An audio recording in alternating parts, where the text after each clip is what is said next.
Assalamualaikum warahmatullahi wabarakatuh. Bismillah, alhamdulillah, tsumma sholatu wassalamu ala rasulillah Sayyidina Muhammad ibn Abdillah wa ala alihi wa sahbihi, amma ba'du.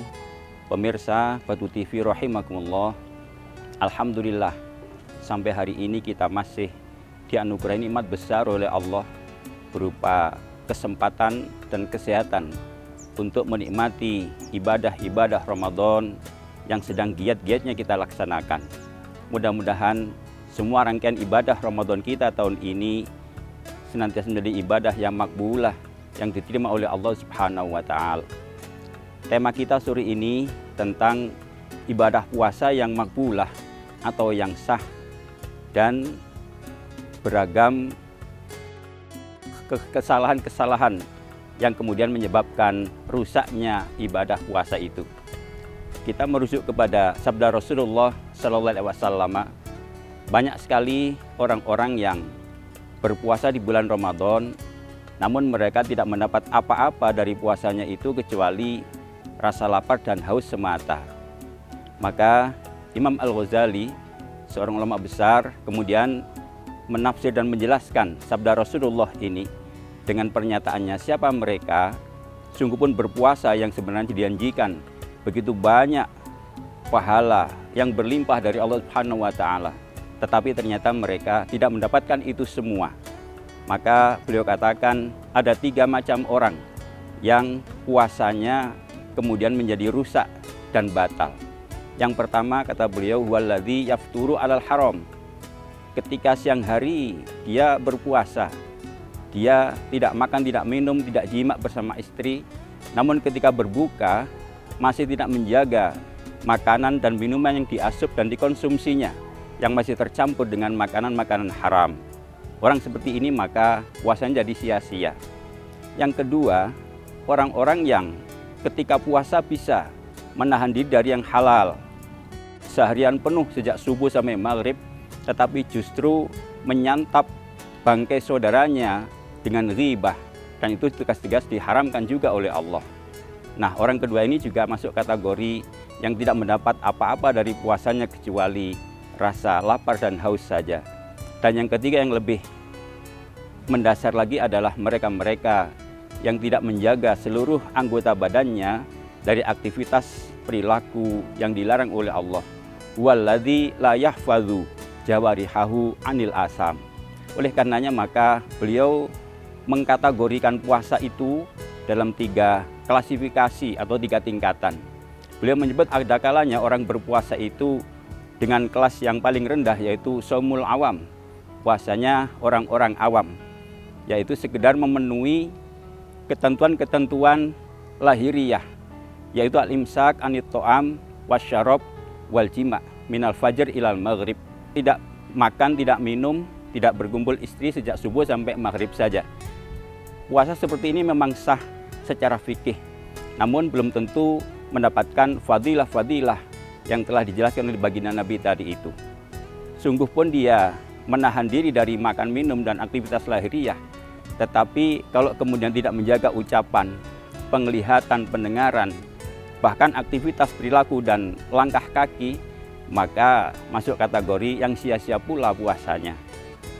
Sedangkan beliau menyebut tingkatan yang kedua, dan ini harapannya kita bisa mencapai pada tingkatan ini, shaumil khusus, yaitu puasanya orang-orang yang lebih istimewa lagi, tidak sekedar menahan diri dari hal-hal yang sifatnya lahiriah, makan minum jima tadi, tetapi juga yang kedua tadi, yahfazu jawarihahu anil asam.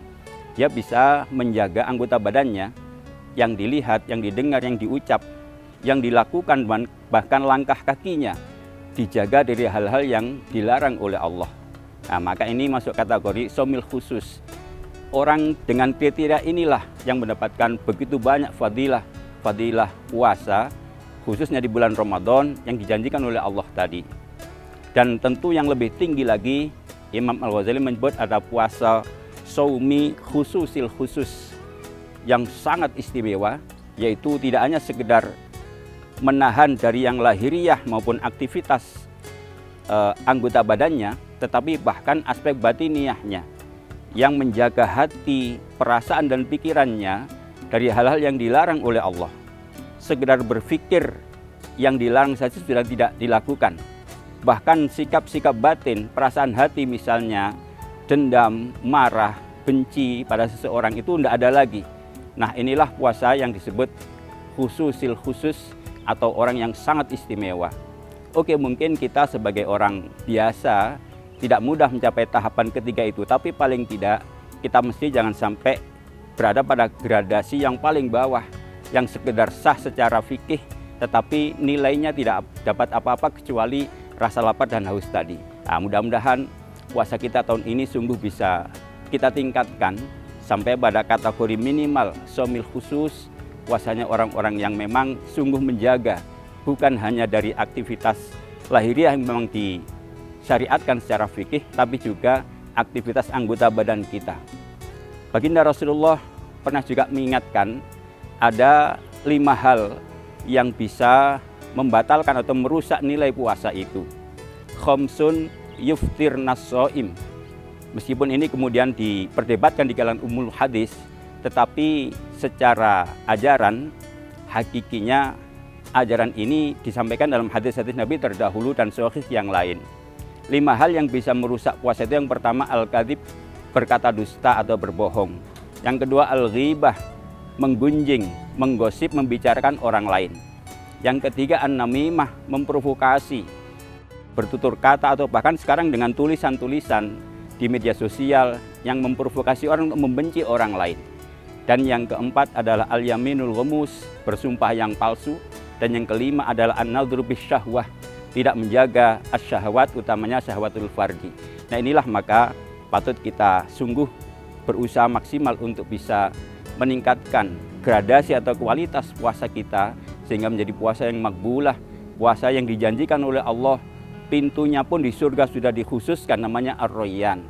Bahkan fadilah-fadilah puasa yang lain, misalnya nilai ibadah di bulan Ramadan, kalau ibadah fardu sama setara dengan 70 fardu di luar Ramadan. Ibadah-ibadah sunnah di Ramadan setara dengan ibadah fardu di luar Ramadan. Nah, semua itu hanya bisa dicapai oleh mereka-mereka yang sungguh menjaga kualitas puasanya. Mudah-mudahan Allah Subhanahu wa taala menolong kita, menyempurnakan pertolongannya pada kita, sehingga puasa kita tahun ini benar-benar menjadi puasa yang makbulah, yang tidak hanya menggugurkan kewajiban kita, tetapi fadilah-fadilah yang dijanjikan oleh Allah Subhanahu wa taala benar-benar kita raih dan kita capai tahun ini. Demikian, mudah-mudahan Allah Subhanahu wa taala menerima seluruh ibadah Ramadan kita. Allahumma fiqil aqwamit thoriq.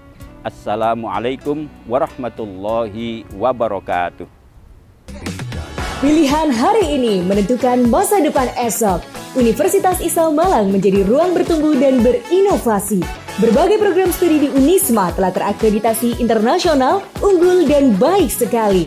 Dengan pembelajaran yang inklusif di laboratorium, perpustakaan, praktik lapangan, serta peluang kolaborasi yang luas, Unisma siap mencetak lulusan berdaya saing global. Unisma, tempatmu melesat menjadi generasi berkelas dunia.